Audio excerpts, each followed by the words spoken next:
السلام علیکم ورحمۃ اللہ وبرکاتہ۔ محترم سامعین، آج کے دور میں جب دنیا تیزی سے بدل رہی ہے، ہم ایک ایسے موڑ پر کھڑے ہیں جہاں ہماری قوم کو ایک نئے جذبے، نئی سوچ اور مثبت رویے کی ضرورت ہے۔ آپ نے شاید محسوس کیا ہوگا کہ ہمارے ارد گرد مایوسی، بے چینی اور بگاڑ کی فضا چھائی ہوئی ہے، لیکن کیا واقعی ہماری حالت اتنی نازک ہے، یا پھر ہمیں اپنے اندر وہ چراغ روشن کرنے کی ضرورت ہے جو ہمیں صحیح راستے پر گامزن کر سکے؟ آج کی ویڈیو میں ہم ان مسائل پر بات کریں گے جن کا ہماری قوم کو سامنا ہے، اور دیکھیں گے کہ ہم کیسے اپنی عظیم روایات، اسلامی تعلیمات اور مثبت سوچ کے ذریعے ان مشکلات پر قابو پا سکتے ہیں۔ جب ایک قوم کے اندر فرض شناسی اور وقت کی پابندی جیسی صفات کمزور پڑ جائیں اور پیسے کا حصول زندگی کا سب سے بڑا مقصد بن جائے تو اس کا نتیجہ بگاڑ کی صورت میں نکلتا ہے۔ ہم دیکھتے ہیں کہ اخبارات اور ٹی وی پر ایسے تجزیے پیش کیے جاتے ہیں جو اس بات کا ثبوت دیتے ہیں کہ ہمارے نظام میں ہر طرف خرابی اور زوال کا عمل جاری ہے۔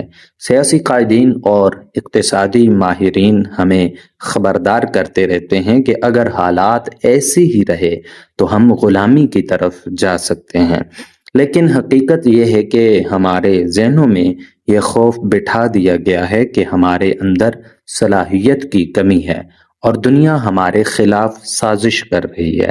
یہ سوچ ہمارے دلوں میں مایوسی اور شکستگی کو جنم دیتی ہے۔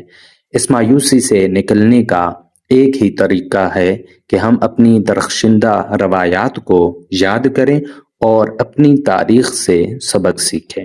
ہمارے عظیم رہنماؤں نے اپنے وقت کے مشکل سے مشکل حالات کا سامنا کیا اور ہمیں آزادی کی نعمت عطا کی۔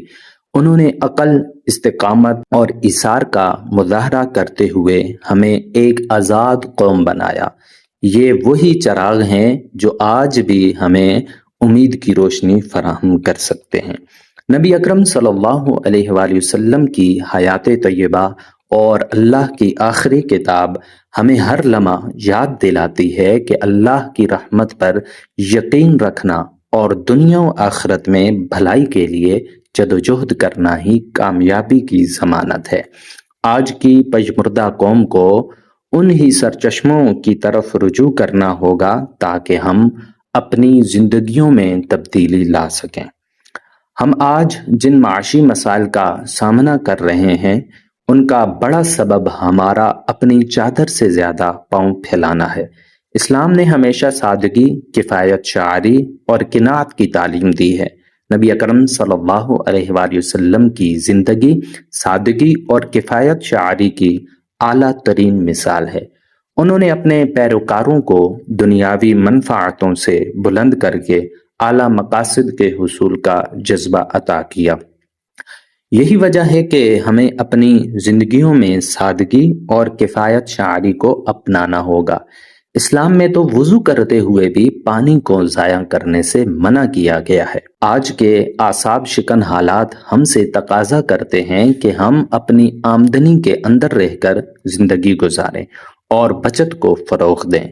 اگر ہم یہ طریقہ اختیار کریں تو ہمارے معاشی مسائل جلد کم ہونا شروع ہو جائیں گے۔ ہماری حکومت اور اشرافیہ کو بھی اس بات کا احساس ہونا چاہیے کہ عوام کے ٹیکسوں سے حاصل شدہ وسائل کو فضول خرچیوں میں ضائع نہ کریں۔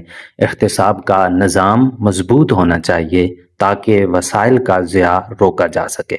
اگر ہمارے حکمران طبقے، جج صاحبان اور اعلیٰ افسران خود احتسابی کو اپنا لیں تو ہماری معیشت بہتر ہو سکتی ہے۔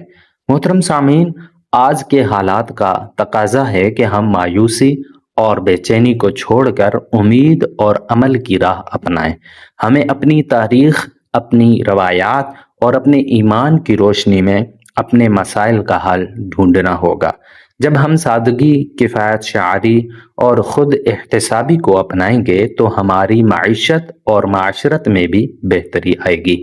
یاد رکھیں ہماری عظیم روایات اور اسلامی تعلیمات ہمارے لیے ایک روشن راستہ ہیں۔ جب ہم ان اصولوں پر عمل کریں گے تو ہم نہ صرف اپنی زندگیوں میں بہتری لائیں گے بلکہ اپنی قوم کو بھی ایک مضبوط اور مستحکم مستقبل کی طرف لے جائیں گے۔